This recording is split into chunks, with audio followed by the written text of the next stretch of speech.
Hi everyone, this is Dr. Lamberson. I am going to provide a brief explanation of one of the major assignments for NRS 502, an organizational assessment.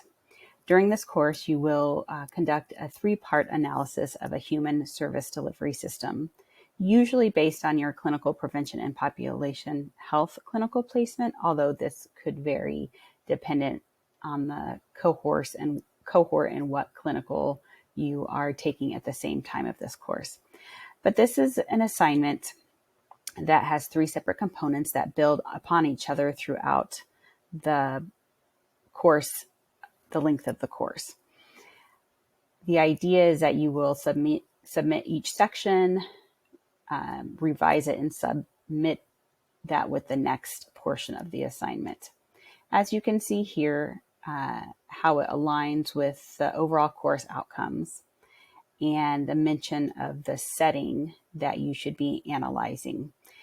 It should include the larger organization in which your specific patient care setting is embedded.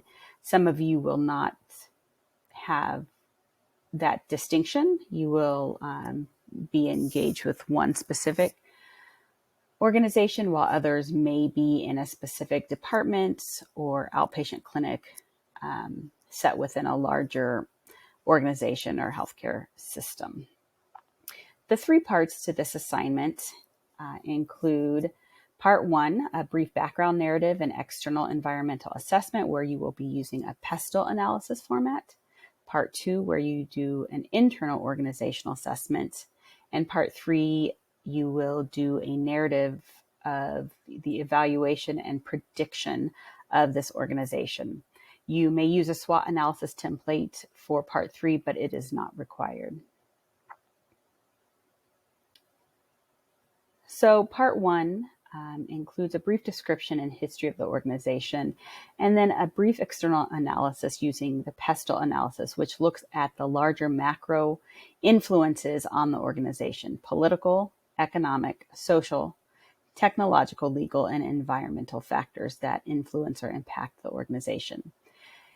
I have included a PESTEL analysis template that you may use, but you can also include your own. The requirements for this part indicate that you need to address at least 4 of the 6 domains, the PESTLE domains.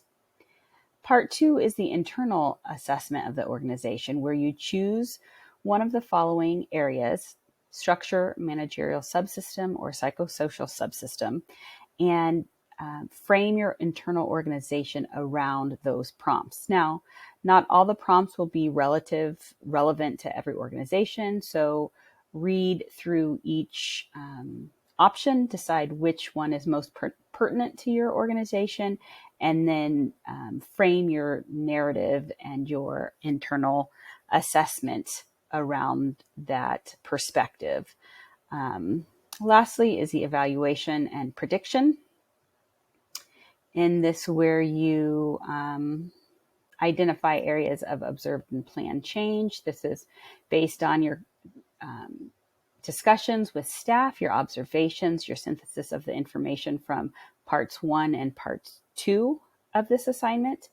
And you can discuss the key performance indicators, the strategic plan of the institution, identify strengths and weaknesses. And then the prediction piece is providing a brief forecast of the future of the organization. This is your assessment and analysis, but you take into account the strategic plan and the perspectives of any of the key leadership that you may have interviewed or discussed the organization with. As I noted, you may use the SWOT analysis provided, but is not required. Here you will see the requirements and evaluation, and then following is the PESTEL table, analysis table that I created. These bullet points are just suggested factors. They are not required. You determine what political influences, what economic factors, etc., influence your particular organization. And then secondly is a SWOT analysis that I created.